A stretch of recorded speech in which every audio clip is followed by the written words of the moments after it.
They didn't understand him. They didn't understand art. They called him a monster and took away his cranes. They would destroy his cranes. He knew they didn't know the significance. They couldn't see the artistry, the uniqueness of each piece. They didn't care about the stories behind them or their meaning. It was all foreign to them.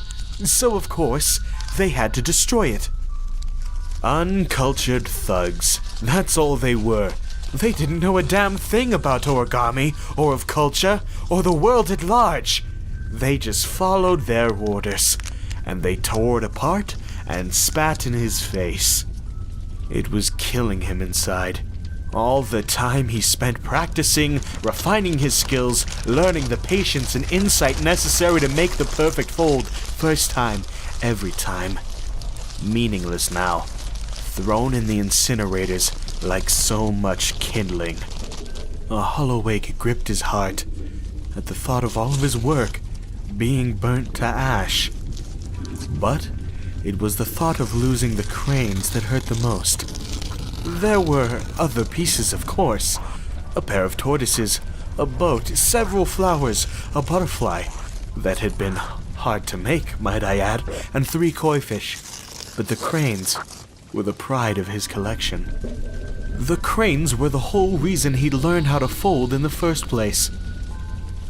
He'd only made 15 of the 1,000 he needed to complete the set, but they dominated the studio, all strung up along the ceiling in a well-ordered row. He loved the way the light had danced along their silver and gold embellishments as they'd kept silent watch over him and his ongoing projects below, the collective embodiment of peace, as they were always meant to be.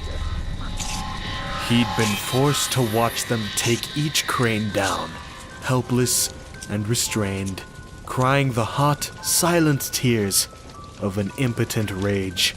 At least they'd been gentle in removing them. He had that small comfort, at least.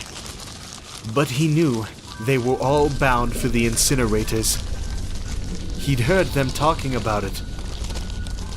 Spare the families, they'd said, throwing dirty looks his way, draping coarse white sheets over his fragile cranes and carting them away to be burned.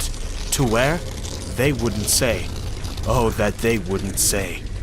They said all sorts of things about his mind, about his depravity, and how he didn't even deserve the scant rights and protections domestic animals had recently been granted.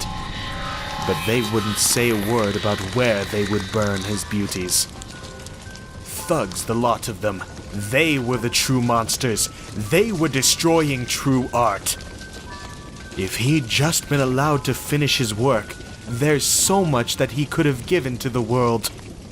Because if the gods were willing to grant a single wish for 1,000 cranes made of paper, what might they have been willing to grant him for 1,000 cranes made of flesh and bone?